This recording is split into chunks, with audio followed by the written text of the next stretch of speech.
Okay, at this time, we'll call to order the Little Miami Local Schools Board of Education regular meeting. Roll call, please. Mr. Haas? Yes. Mr. Knapp? Absent. Mr. Cremines? Here. Ms. Grice? Here. Mr. Seaver? Here. Everyone would please stand. See the pledge of allegiance. I pledge allegiance to the flag of the United States of America and to the republic for which it stands, one nation, under God, indivisible, with liberty and justice for all.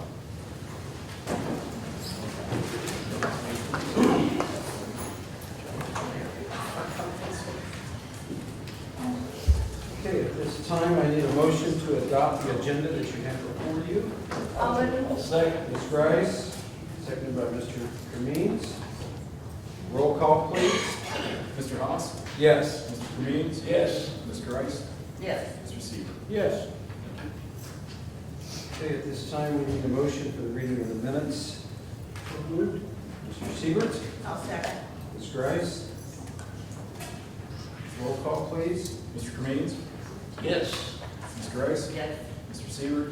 Yes. Mr. Haas? Yes.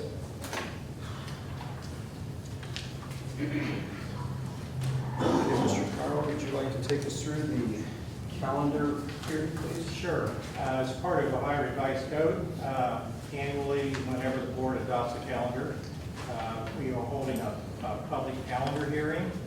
The way that we have 5 draft calendars, which the board has copies of, and provided summaries of each draft calendar. We work with our staff to create these draft calendars. And so I'd just like to kind of highlight and review the elements. Obviously, with beginning and starting dates on all of the calendars, the starting dates for students are August the 13th. This is for the 2021 school year, not the upcoming school year, so this is 2 years out. On draft 1, there's a Thanksgiving break, of your typical 3-day break, a Christmas break that begins at December the 18th, with school resuming on Monday, January the 4th.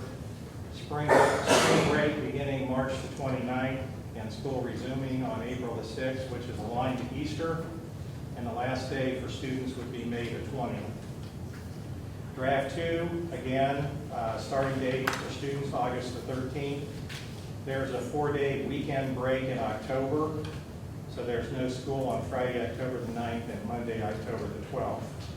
Thanksgiving break, again, begins the same as the previous calendar, November the 25th, and it's a 3-day break.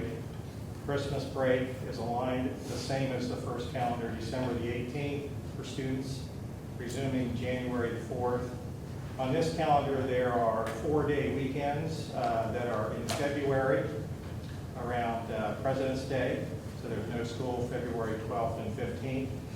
And spring break is aligned to Easter beginning March the 29th, with school resuming on August the 6th, April the 6th, and the last day for students would be May the 25th. So this one goes a little bit later than the previous one. Draft 3, the first day of school, August 13th. No breaks until Thanksgiving break. And then Christmas break, December the 18th is the first day of break, and students return January 4th. Spring break aligned to what looks like third quarter, the end of third quarter, a week or 2 after third quarter, March the 15th through March the 22nd, and then a 4-day Easter break with Friday, April the 2nd and April the 5th over Easter, and the last day for students would be May the 20th. Draft 4, first day for students is April the 13th, with no breaks until Thanksgiving break. A Christmas break is the same as the previous calendars. Spring break beginning March 29th, with school resuming April the 5th. So there would be that Easter Monday off. And the last day for students would be May the 20th. And draft 5, first day for students April the 13th, August the 13th. In October, there's a 3-day weekend around October the 19th. Thanksgiving break, Christmas break starting December the 18th, school resuming January the 4th. February, there's a 4-day weekend around President's Day, February 12th and 15th, and in March, there's a 4-day weekend with no school on March the 5th to 8th. And spring break would be aligned to Easter, beginning on March the 29th and going through April the 6th. And the last day for students would be May the 26th. We've surveyed our staff. At this point, our staff's overall preference is for calendar 2, with calendar 1, draft 1 coming in second. So we're getting out the 20th of May because we started, so we're looking that far. That May end date is dependent on how much off time there is in between during the school year. So, for example, draft 2, we have 4-day weekends that are built in during the winter when typically we have most of the bad weather. Staff prefers draft 2 followed by draft 1. At this point. Draft 1 or draft 3? Which one was the second? Draft 1. Draft 1. Was the second choice. Okay. Thank you. There's a 30-day wait requirement before a calendar can be recommended, so we'll bring to you at the July board meeting a recommendation. Thank you very much, Mr. Khan. This time, communications and/or visitors to the board. We have some informational presentation. We do.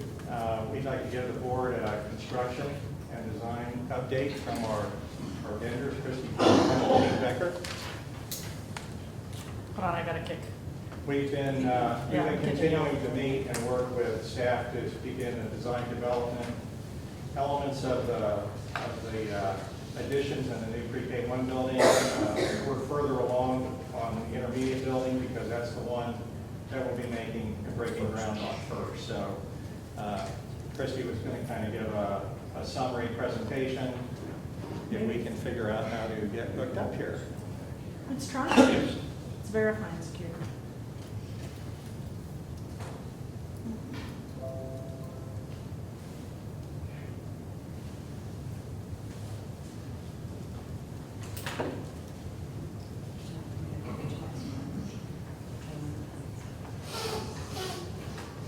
Yeah, no, I'm on my third attempt. That did it. I can do that. All right.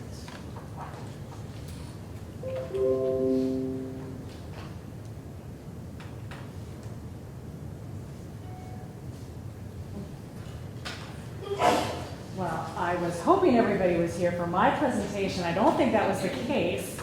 So I will try and keep this fairly succinct. So my goal is to just quickly, okay, you guys can see that one okay? Yes, we can see it. Okay. My goal is to just kind of quickly walk through each of the projects. A lot of it is going to look fairly familiar to you. From a schedule standpoint, we have taken all 4 projects through schematic design. So we've met with the staff multiple times at this point. We've seen floor plans. We've talked about adjacencies and spaces. We've actually taken the intermediate school. We just submitted the second phase, which is design development on that project. So I'm just going to quickly kind of walk through from a floor planning standpoint all the projects as they stand. These are the campaign graphics. Starting with the high school, so this is the overall floor plan of the high school. Again, from the last time that I presented here at a board meeting, it's still showing the same scope of work that we're doing. So you can see the new academic kind of innovation center addition on the back, renovations, reprogramming of the media center and administration space, reprogramming of the band room into the existing weight room, with a new weight room being added towards the athletic side of the high school. So quickly zooming in, again, this should look fairly familiar.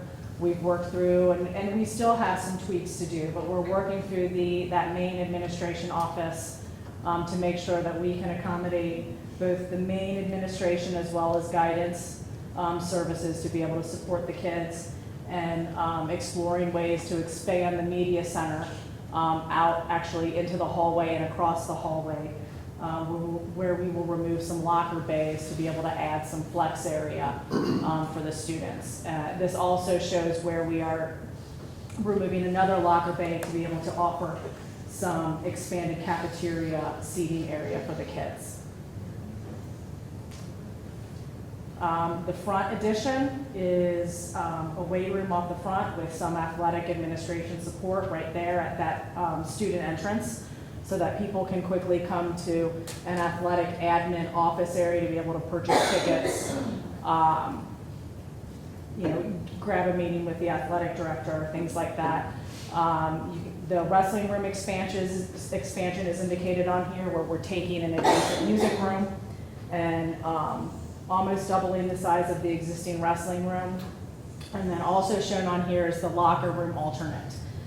So right now that is not accounted for in the base budget. We're gonna fully design it. We will bid it out, and on bid day, depending upon how our numbers come in, that will tell us whether or not we can afford to add those 2 new locker rooms with this addition. Band room expansion into the existing weight room. This is going to be great for the band room because the band room is going to get another, I think, 1,800 square feet with this move. So right now it's pretty tight being able to fit band members in the existing band room. And then the last addition is that academic addition off the back side, where we're able to introduce 6 larger project-based classrooms, as well as a couple more traditional classrooms, and some additional flex space for the kids to be able to break out into small groups, find some space to work outside of those project classrooms. What you see in yellow is support, so it could be restrooms, storage, or a staff collaboration room to support those classrooms on that back side. So that's a quick summary of the high school, just some images that we've talked through with staff to talk about some of the things we're looking for in the addition. These are not our buildings, but just give an example of buildings that are doing similar things. Next, onto the junior high. Campaign graphic. And here's our overall floor plan of the junior high. If you see something in gray, it's a space that we're not touching, it's existing. If you see something in color, it's either a new addition or we're going in and reprogramming or renovating that space. So you can see some renovations to the existing administration, as well as some new administration space on the left-hand side as you walk into that main entrance. You can see some expansion for the band room, and then the additions on the back for additional academic space. The big key here is we're bringing 6th grade over into this building, so we have a whole additional grade level that we are in need of accommodating. So quick blow up of that front, where we are looking at reprogramming the existing administration suite to be able to house all of the administration offices that we need on that one side, and pulling on the opposite side, on the left-hand side, more shared spaces, so conference rooms, staff break rooms, things like that. And we're also enhancing the security of this main entrance so that we can really lock down how visitors enter and move into the building as well. You can also see an expanded clinic. Here's the back side where we are adding to the top. You can see kind of traditional classroom pods. So there's 2 floors of those. There's a first floor and a second floor. I'm not showing the second floor because it literally is almost identical to the first floor. So you can see we're going to add a total of 4 classroom pods, 6 classrooms each. And then we also have the area with those larger project classrooms and kind of innovation center piece off the back as well. So kind of a mini version of what the high school is getting. And then again, just some images as we talk through some of the different environments that we're going to be creating. We have learning stairs like this in both the junior high and high school editions. Where we're going to have the opportunity for large groups to be able to sit and see presentations, deliver presentations. Those classroom pods are going to have flexibility where we can start to allow those classrooms to be able to open up into, again, flex spaces where kids can bleed out into what normally would be a corridor. We can now capture that space to be able to do projects and more creative curriculum delivery. Just another picture of a learning stair and how schools use them. Moving on to the intermediate school edition. This is the project that is furthest along because from a scheduling standpoint, ideally we're breaking ground on this project around the end of this summer. Because our goal is to open up the new classroom edition for the intermediate school, not fall of 19, but fall of 20. So in order to do that, this one is on an expedited schedule. So in green, this is the classroom edition that we're adding. The yellow piece is expanding the gym.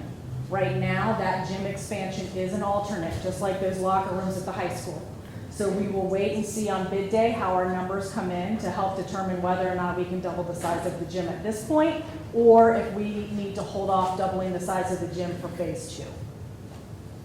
We are taking a piece of this one-story addition and actually shelling out a second floor because phase 2, we will be building this 2-story addition that I just highlighted in gray. And so we want to make sure that we're not building, once this addition is built, we want to make sure that we're not having to build on top of the kids while they're in school. So that's why we're shelling out that corridor space now so that the kids can get to that new addition without construction happening overhead. Here is the current floor plan of the intermediate school. Again, very similar to what you guys have seen. Not a whole lot of changes, just some minor tweaks here and there after meeting with staff a couple times. Minor movement of some special ed resource rooms and some offices, making sure we have the adjacencies that they're looking for. But other than that, it's pretty much what you guys saw last time.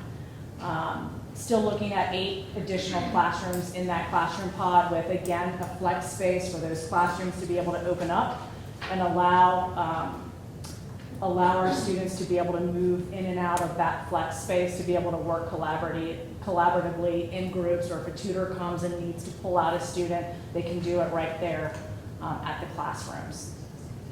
And again, in blue, that blue is showing the whole gym, the existing gym and the new half, because we will have to do some renovations. When that new addition to this gym happens, it will also have to include renovating the existing gym. We'll need to replace the whole floor. You're not going to want to have a brand new floor on half of your court and not the other. So that's why that's all shaded in blue. This is just a blow up of that floor plan, just labeling some of those spaces that we talked about. And again, just some precedent images some example images that we used when we walked through the staff and talked about needs and future and what people would like to see in their spaces. A lot of conversation about flexible walls between classrooms. How many do we need?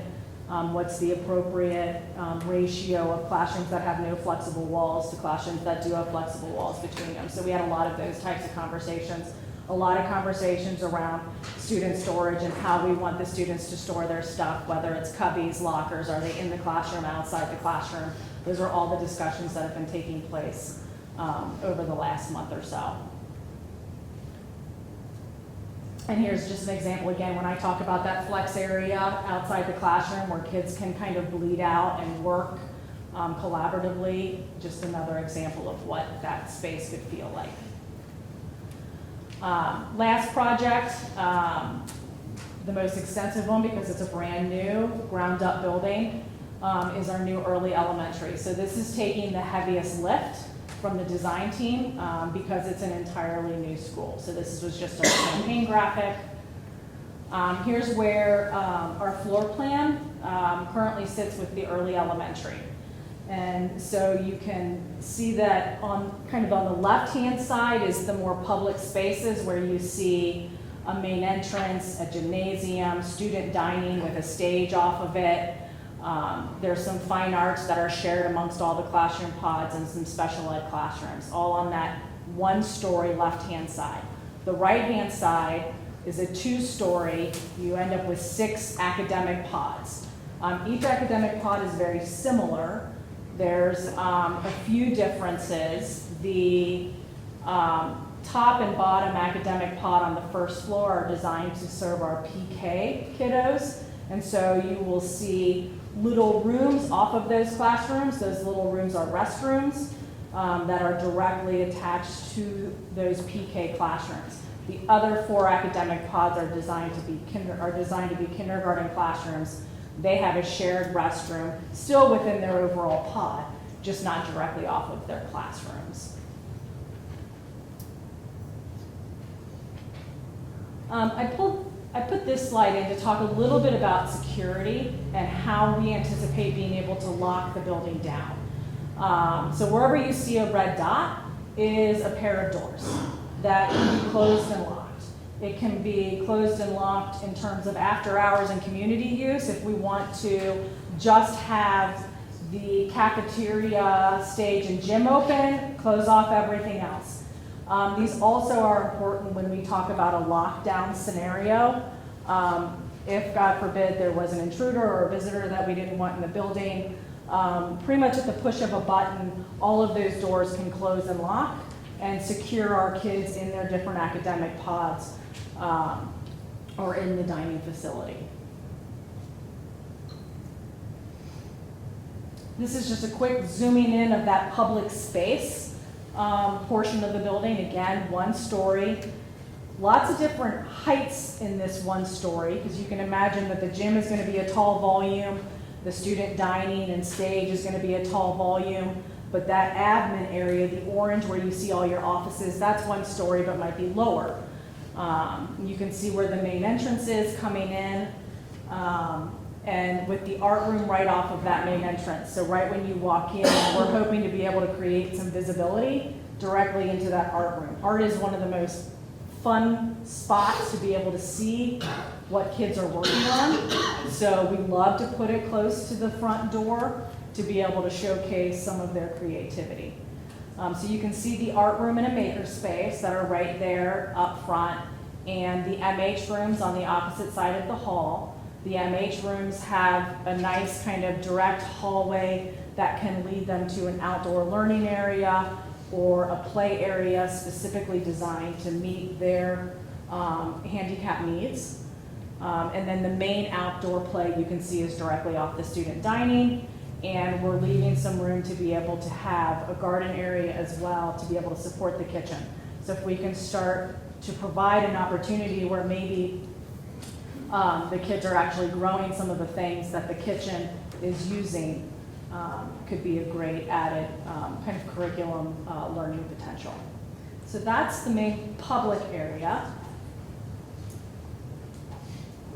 And then this is just quickly zooming in at those classroom pods. So you can see the dark green classrooms opening up to that tan flex space. The turquoisey color is all kind of falls in the bucket of special needs and student support. So there's resource rooms, there's small group rooms, there's occupational therapy, physical therapy, there's sensory rooms that are all available close to the center hub to be able to support students with special needs. And again, we're hoping to be able to create outside of each of these flex areas a nice outdoor learning classroom to be able to support each of the pods. Second floor looks just like the first floor, except you don't see those individual bathrooms because we have no PK on the second floor. So all of these rooms are designed to be kindergarten, albeit in this first phase, we will have some first graders in this building. Once second phase of construction is done down the road, first grade will be able to get pulled out of this building because we'll have another new building online at that point. Again, just some precedent images. When we work on designing those stairs and the flex spaces outside the classrooms, we like to kind of do double use with those stairs, and if we can create little platforms or mini stages for the kids to be able to go up and give little impromptu presentations, that can be a great opportunity.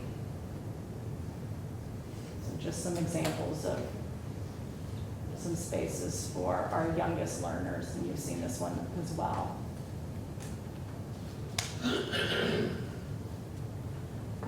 Quick look at the site plan.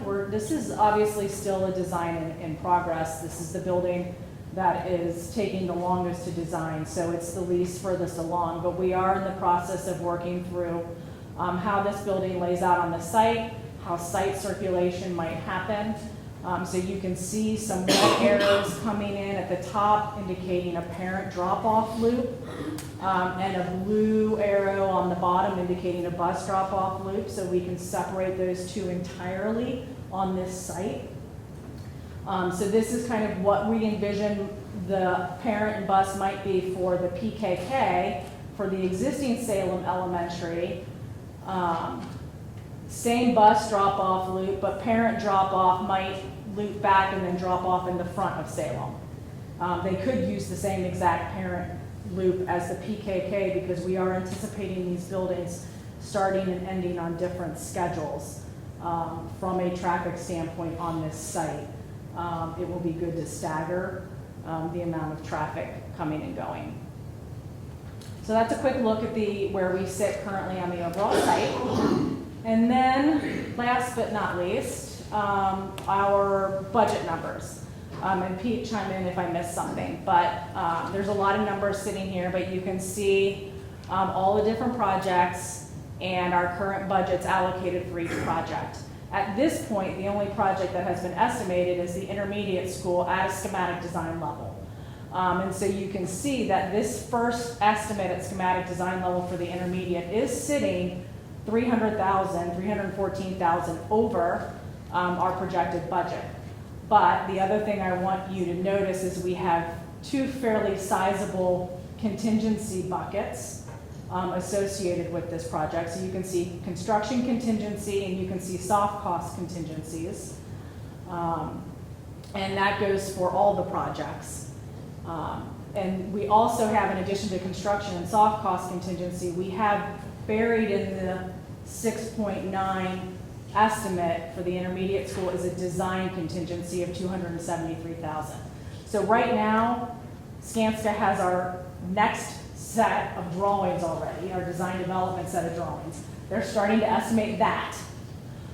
So we will see how much we eat into that $273,000 worth of design contingency. That design contingency is there because as we progress with documents and we refine our drawings, a lot of times there's added clarification that potentially does add dollars to the project. So we try and hold a bucket off to the side for some of those things that creep in as we work through design.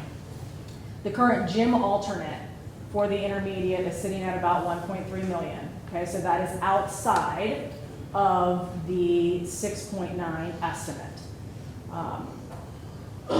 We are in estimate for high school, junior high, and early elementary, all three right now on schematic design level.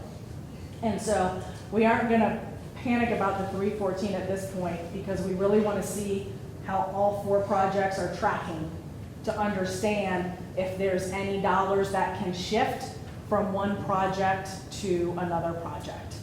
Because it's going to be really important as we work across the board on all of these that we're looking at them holistically.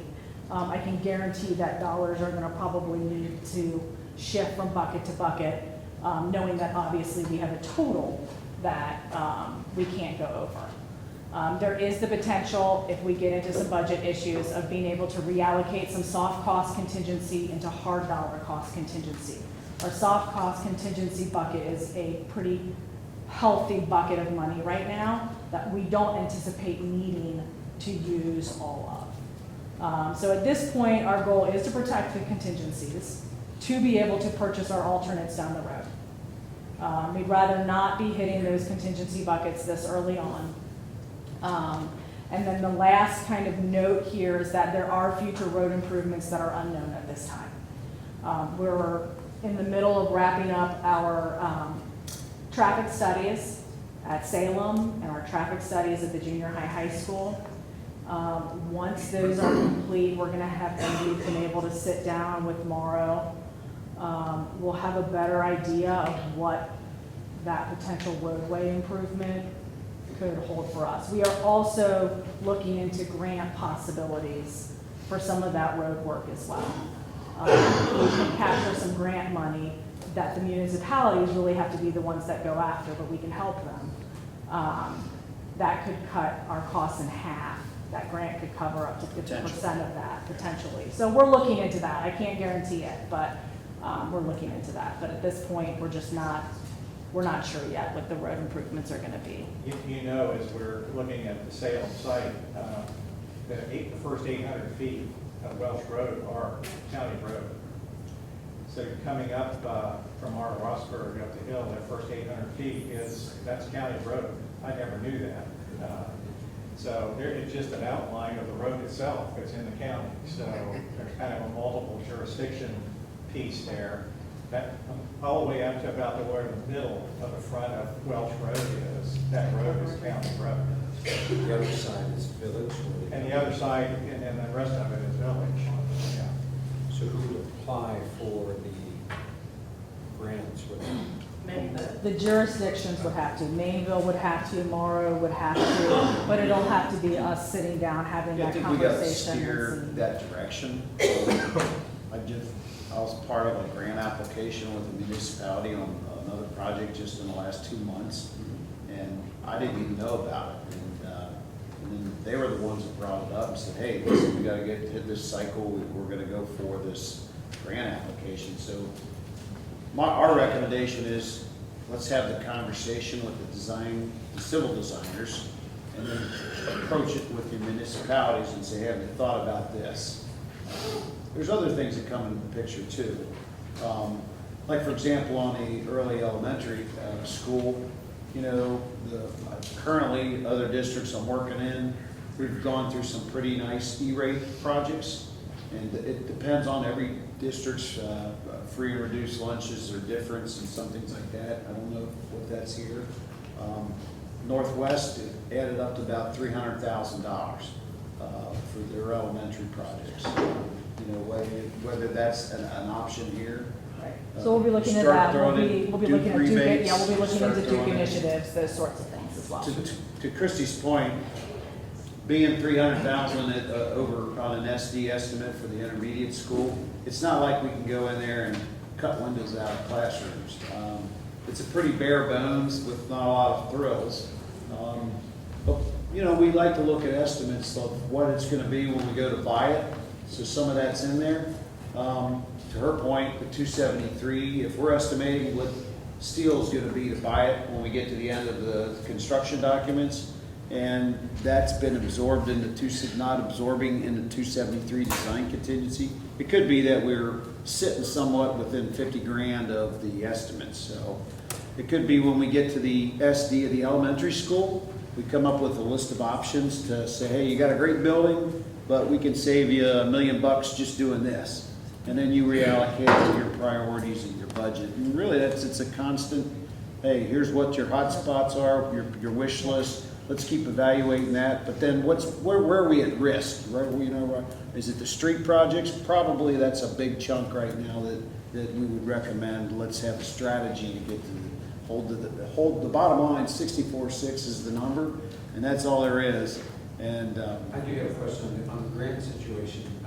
Is that a percentage of the project, or is that based on the individuals that are applying for that particular grant? In other words, my question is, this would encompass 2 municipalities, the county as well as the village. it would be for each municipality So potentially. they could both apply and still be applied to the same project, so it wouldn't be a percentage, okay? That's- Yeah. But if they have other big projects that are on their list, Right. and they want to get them done, that's 100% them, that's where you got to understand the priorities of that municipality. The project I was just involved with 2 months ago, they wanted the traffic improvements, but there's a lot of traffic improvements they wanted that weren't necessarily required by the school district for putting their turn lanes in. So I think it was like a mutual kind of benefit for both parties, and it was 50 cents on the dollar on that application, so just food for thought. The good thing is we got time to work through that on the Salem site. what would be the time frame that you would need to be involved with municipalities to do I that? think we're gonna, as of last week, we just want to start some meetings off to start having this collaboration, Start because if making you wait groundwork too now. long, Yeah. it's gonna drag, these things tend to drag out an Exactly. extremely long time. That's We've why I was asking. we've had our initial meetings with them already to talk traffic. And so that's why, we're wrapping up that final report, that final traffic report for the junior high school and the Salem site. And then we'll schedule that next meeting with them, and in that next meeting, that's when we'll start talking about what are these other, what are you gonna require? And let's talk about how we fund it. So, that's all I got. All right, thank you very much, Okay? Christie. Yeah, thank Did you you. add anything, Mr. Powell? That's all I have. All right, thank you very much. Yep. Okay, at this time, we're moving into the community comments on the agenda items.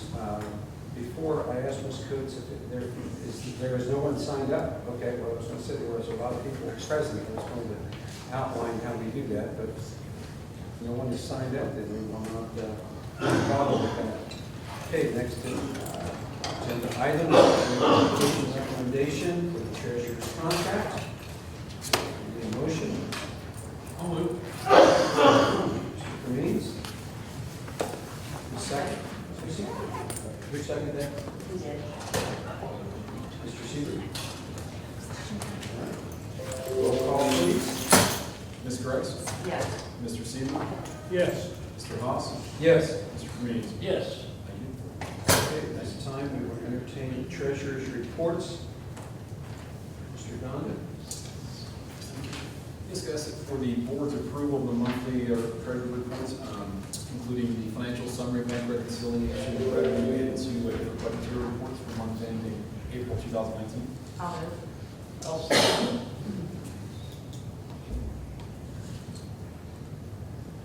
All right, Mr. Gondon, would you like to add anything to that? or- I'm on our reconciliation, of course, let's see up there, I did up there. Of course, we have our investment interests and so on, which we're talking about with our construction project. I'm not sure how I can make it automatic, go right see on my screen, but you can see it there.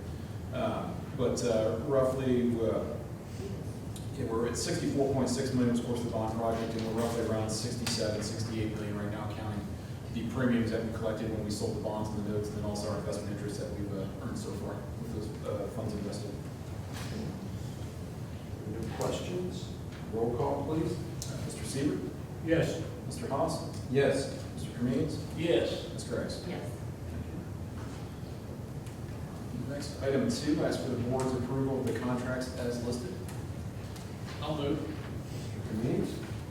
Second. Mr. Seaver? The contracts we have under there, or actually, we have 2 different contracts. We have one, or actually 2 contracts with IT help. We're hiring some, actually, former students, I believe they both are. This summer for IT help, and then our other contract is actually with ZH Commissioning. It's for a commissioning project and our good certification on the, I believe on the pre-K 1. Right. Okay. No questions? Roll call, please. Mr. Haas? Yes. Mr. Cremings? Yes. Ms. Grice? Yes. Mr. Seaver? Yes. Thank you.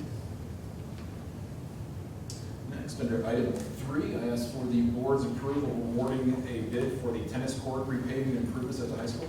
I'll move. Ms. Grice and I'll- Mr. Seaver? We needed that. Yes, this encompasses actually resurfacing, redoing the tennis courts. I believe, Keith, is it right to say fencing, I believe, but Yes. so new fencing, so you can't see through it, the netting and all that. So yeah, we should have very nice tennis courts. And then be awarded to Schumacher Dugan, in the amount of $126,899. They were low bid. I do have a question, and this, well, Christie's gone, this is fine. I just wanted to say the traffic, we were talking about traffic for the new buildings, is this going to be impacted by the addition? So we can go. Okay, so, I mean, we're not gonna resurface it and then a year tear it out? No. Okay. All right. Okay, there are no other questions? Roll call, please. Mr. Cremings? Yes. Ms. Grice? Yes. Mr. Seaver? Yes. Mr. Haas? Yes. Next, under item 4, ask for the board approval of 5-year contract. or excuse me, 5-year forecast. I'll move. There's no motion on that. I gotta write And this down. seconded by Mr. Seaver. And see, for some reason it's not on. And if you give me a few minutes, I'd like to go over it, and go through it in the, absolutely. Just a few minutes. I'm gonna go. I'm trying to see if I can get it up to it. Right. One little quick here. So connect. Let's try to connect again.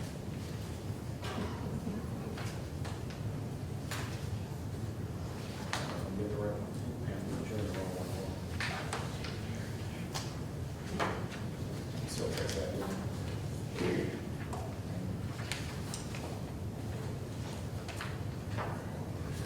Come on.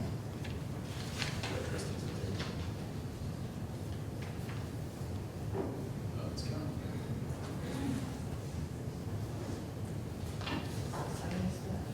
Yes, it is. That's why I'm going to sit down. It's important. It isn't. It's still connected. Let's go change tomorrow. Oh, they good. Actually, it will. That's on computer. That's a way to connect. Karen Pitts is having some problems. Yeah. She's better for those. It says it's connected. Wait, time is it? Christie's didn't work either. It's supposed to work. Ooh, did it connect? Wait, it's connected. Apparently you gotta do it twice. Let's see. There we go. All right. All right, this is the 5-year forecast. This is for the May 2019 submission. This is being submitted by law, has to be submitted to the Ohio Department of Education, and the company notes and graphs and everything will go along with it. So, if you follow me along in the pack that I've handed out to you, we'll go to page 3, which is the forecast summary overall. A couple things I just want to point out on here. If you look at the graph, the easiest thing to look at is the picture itself. This is our revenues and expenditures with our forecast for 18, which is the very first column. That was actual, and we got 19 through 23. And one of the biggest things I want to point out is, one, if you see the pink or reddish color there on the one graph, that's renewal levy. We have the last of our collections in fiscal year 22, which is actually the second half of calendar year 21. And if we look at that gold line, that's actually our cash fund balance. And that does include a renewal levy. So you can see as we're heading over the years that we're going to start eating into our fund balance. Unfortunately, this is a normal cycle for districts across Ohio. They usually build a fund balance and they start to get into it just the way the revenue is. Revenue is very stagnant as compared to expenditures. But I just want to point out that our fund balance is going down as we go across there. And if you look at some of the numbers here, we can see revenue and fund balances before and after renewal levy. And you can see the 4.2 right here, but then you can see if you don't have a renewal levy, you can see the negative 12. So obviously the renewal levy is very, very important. If we look at our revenue, let's talk about being stagnant on the next page, on page 4. You can see the majority of our revenue comes when you're looking at those pie graphs here. You see real estate and state funding make up about, what's it, 55, 30, 85, 86% of our revenue. And it's very stagnant. As you can see here, our revenue grows at just a hair less than 1%, 0.96. And that, like I said, that's concern always with most districts as your revenue that really keeps up, especially when you're a growing district like we are, netting students every year. It's very hard to keep your revenue up with your expenditures. If you turn to the next page, that's like I'm going to go to the material lines here on page 5. It's our general property tax, one of our main sources of revenue. This current year, we're looking at about 55.6% of our overall revenue in the general fund coming from property taxes. And once again, when you look out at 22 and 23, you can see the green parts of the graph up here.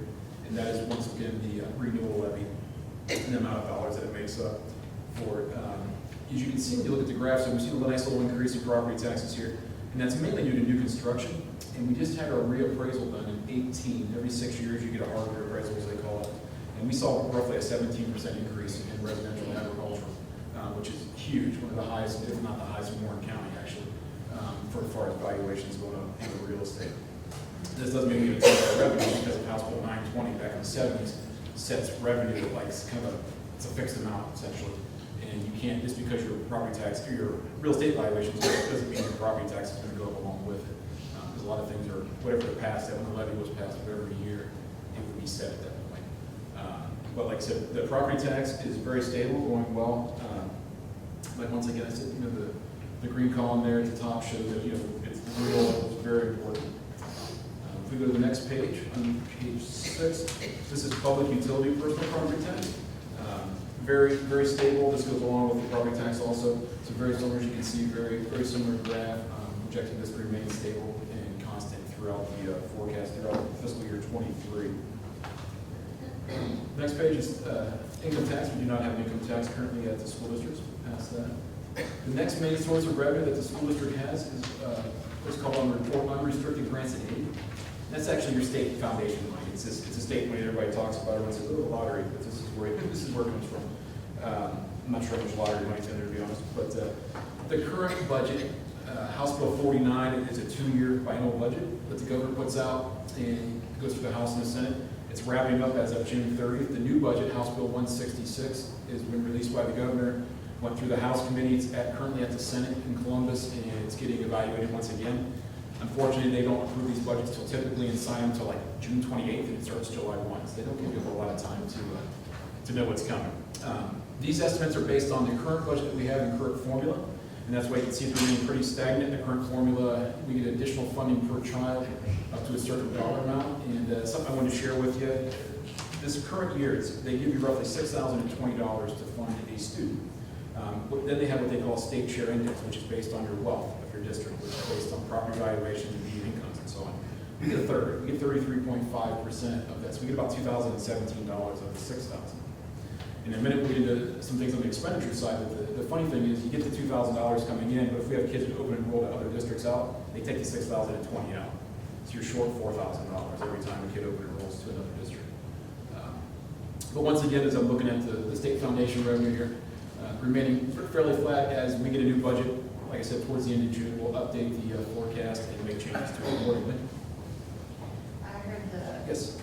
I thought that the Cup Patterson thing was dead, but I think it isn't quite. No. Cup Patterson, was it Representative Cup, Representative Patterson, came together and was trying to work out a new funding formula essentially for schools and something that's a little more fair for each school within the state. It actually had some great grassroots and was moving along really well, and then all of a sudden it kind of got thrown off to the side.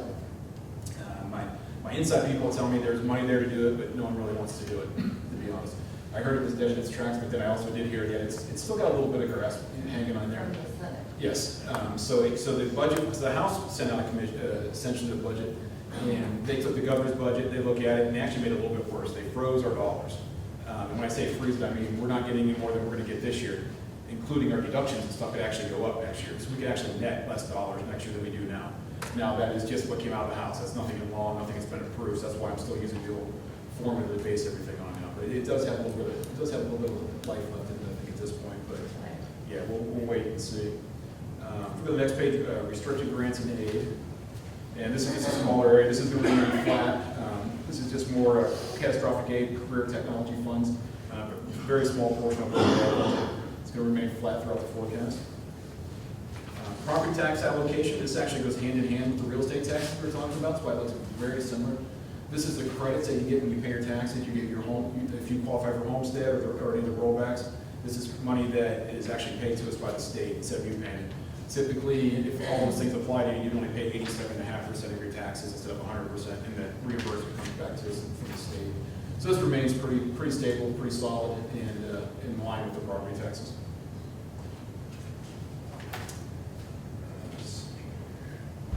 Next, we have all other operating revenue. Once again, very small compared to our overall revenue sources.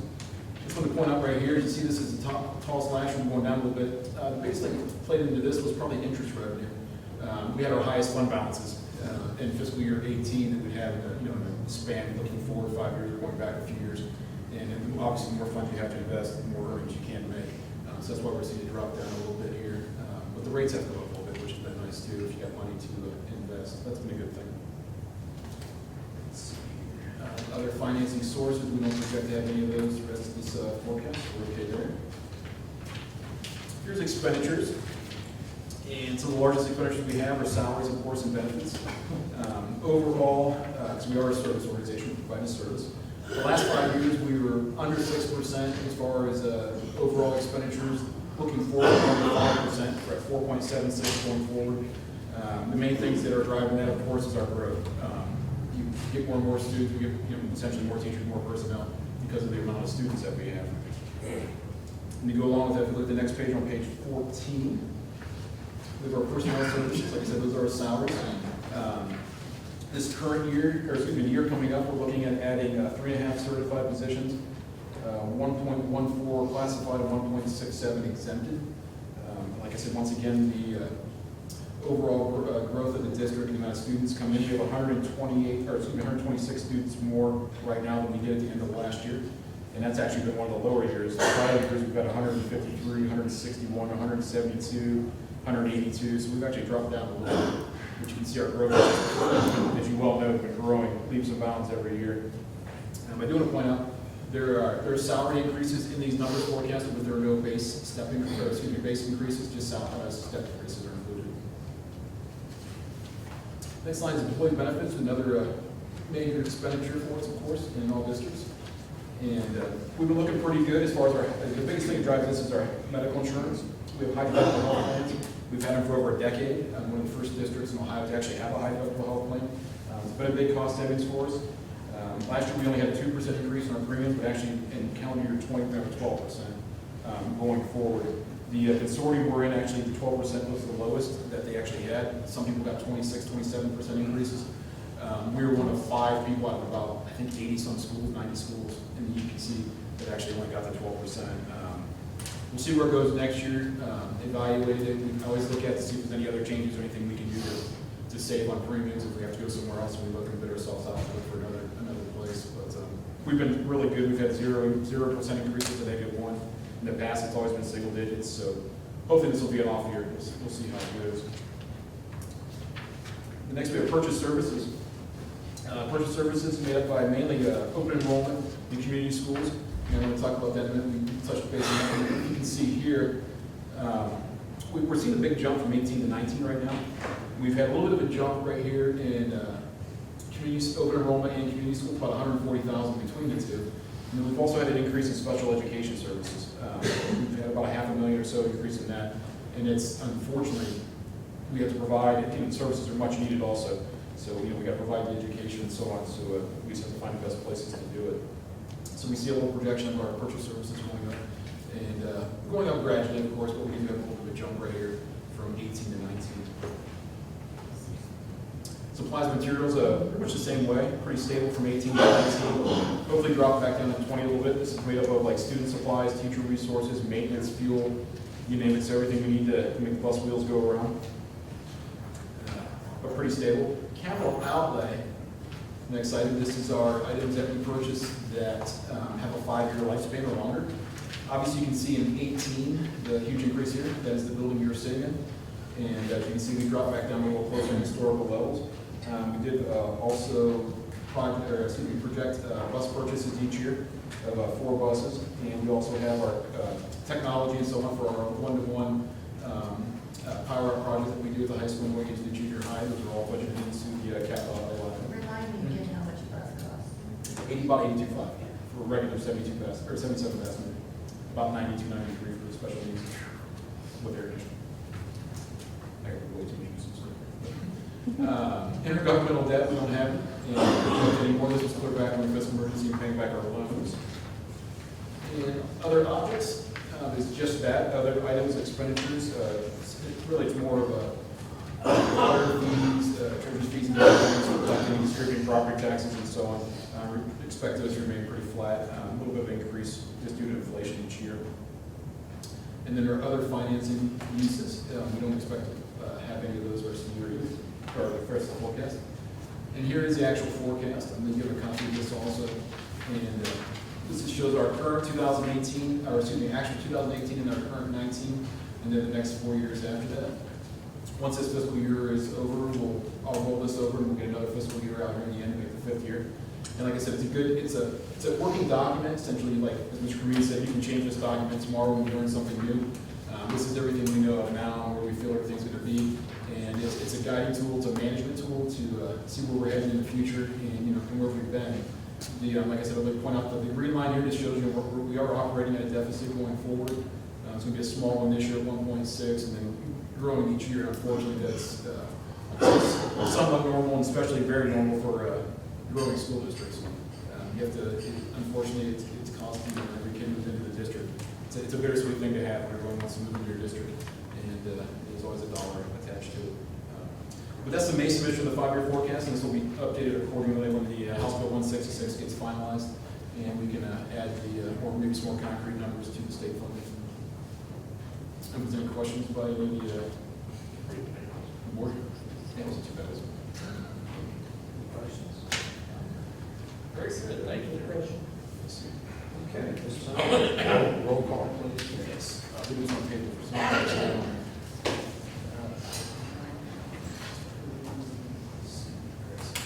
All right, Mr. Haas?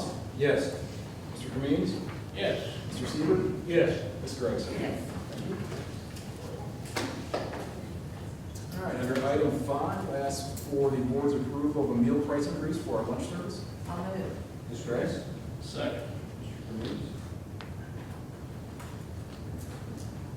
Is this something that we asked for, or is this something? This is actually our food service director, Rachel Tilford, looked at our amounts. She has an enterprise fund, so she has to recoup all of her expenses, of course, and she compared to where we were with the surrounding districts, and we are, even with this increase, still right in line with surrounding districts.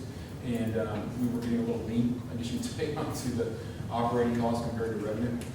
And we are one of the few districts, food service that stay in the black. This is take effect in the fall. Yes, that's correct. No questions? Roll call, please. Mr. Seaver? Yes. Mr. Haas? Yes. Mr. Cummings?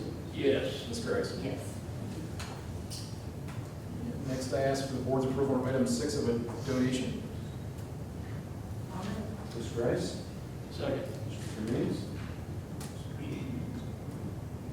Here's what these are, Terry? Yes, it's a donation of 9 boxes of books to our libraries from Ken Ferguson. Okay. And then we also had a cash donation for negative lunch balances from Jennifer Seta, S-E-T-A. So yeah, we definitely appreciate those donations. That's fantastic. Just regular books or special? That I'm not aware. Yeah, that I don't know the details on. Okay, so no other questions? Roll call, please. Mr. Cummings? Yes. Ms. Gregson? Yes. Mr. Seaver? Yes. Mr. Haas? Yes. Thank you, that's all I have. Thank you very much, Mr. Donovan. This time, we will have superintendent's reports. Thank you. I ask the board's approval for all the items listed under personnel. I'll move. Mr. Cummings? Mr. Seaver? There are no questions? Roll call, please. Mr. Haas? Yes. Mr. Cummings? Yes. Ms. Gregson? Yes. Mr. Seaver? Yes.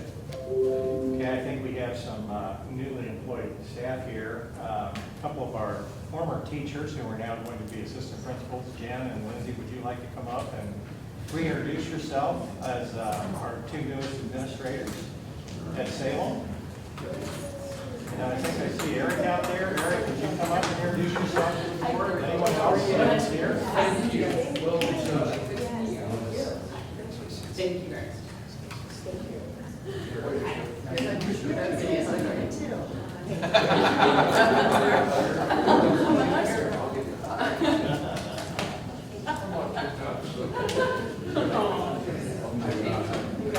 Thank you, guys.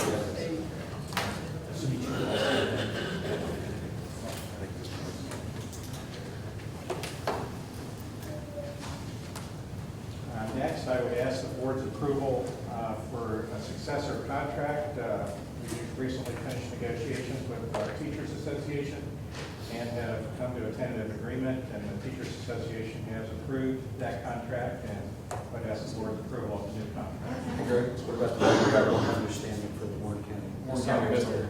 You skipped one? Okay, I skipped it. I'm sorry. Want to see if you're paying attention. Okay. How about the MOU for the Warren County Fruit Center? Can we vote on that? Hmm? We can vote on that, can't or not? Yeah, you can. Okay. Okay, MOU, all right, I need a motion on the floor. I'll move. Ms. Grice. Mr. Cremini. Okay, roll call, please. Mr. Seaver? Yes. Mr. Haas? Yes. Mr. Cremins? Yes. Ms. Grice? Yes. Thank you. Okay, now I'd like to ask the board's approval for the LMTA successor contract. All right, Mr. Siebert. It's a 2-year contract. I'll move. Ms. Or Grice. second. Okay, there are no questions, roll call, please. Ms. Grice? Yes. Mr. Seaver? Yes. Mr. Haas? Yes. Mr. Cremins? Yes. Next, I'd ask the board's approval for the sports camps that are listed. Move. Mr. Siebert. I'll second. Mr. Cremins. Questions? Roll call, please. Mr. Haas? Yes. Mr. Cremins? Yes. Ms. Grice? Yes. Mr. Seaver? Yes. Yeah, I need to take that call. That call came. Go for it. And lastly, I'd ask the board's approval of the listed board policy updates. I'm sorry. I need a motion for the board policy updates. So moved. Mr. Siebert. I'll second. Ms. Grice. Okay, if there are no questions, roll call, please. Mr. Cremins? Yes. Ms. Grice? Yes. Mr. Seaver? Yes. Mr. Haas? Yes. Thank you, that's all I got. Thank you very much, Mr. Power. Under new business, we have the first reading of our updated board policies. And I will ask, this time we will entertain the Warren County Career Center report. Ms. Grice or Mr. Cremins, who will be doing that? Ms. Grice. All right, our board at the Career Center congratulated Macy Richards from Centerville for her second place finish in the Lebanon Rotary Speech Contest. Her family was present for the honors. The board heard a presentation from Vista Consulting on ways to save on utility costs in the district, and later we voted to proceed with its point options. Our technology director, John Reeder, gave a presentation to the board and a plan for how we're going to go on in technology. We approved several agreements, items like we do here. We also have a contract with the SHP leading design and renovations to our cosmetology lab. Approved participation in health organizations for Students of America, which is that's a club for the students, and they compete. Board accepted multiple donations, including a laser woodcutter for carpentry.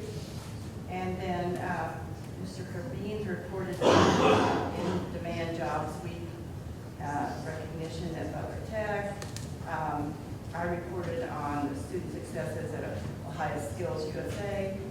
And our superintendent, Rick Smith, reported on our enrollment, currently 663 on our main campus, 4,000 in our satellite programs, which is a lot. Over 600 sophomores applied. We have one of the biggest enrollments at our Career Center for next year. And that is where we need people, because the jobs out there are waiting for people making big bucks. They don't have to do it because they're all going to college. So, you know, we need a split here, college and career tech. So I'm done with my little, thank you. Thank you very much, Ms. Grice. Okay, at this time, our next board meeting will be June the 25th here in this room, 7 p.m. Board reports, we've read those, and at this time, community comments on non-agenda items. Casey's Shire test on I defer. Defer, okay. Thank you very much. Okay. Anybody else signed up? No. Okay. This time, we will entertain a motion to adjourn. I know. Ms. Grice? Mr. Siebert? Roll call, please. Mr. Haas? Yes. Mr. Cremins? Yes. Ms. Grice? Yes. Mr. Seaver? Yes. Thank you. Thank you very much. I would just kind of take a moment to thank Courtney for being our student board Yes. rep.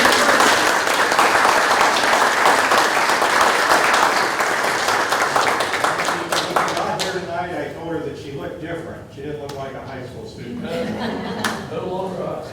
We appreciate it. Yes, thank you very much. You can take some. Good luck in Heidelberg, Courtney. Thank you. Yes. Yeah, we're very proud of her. She did really well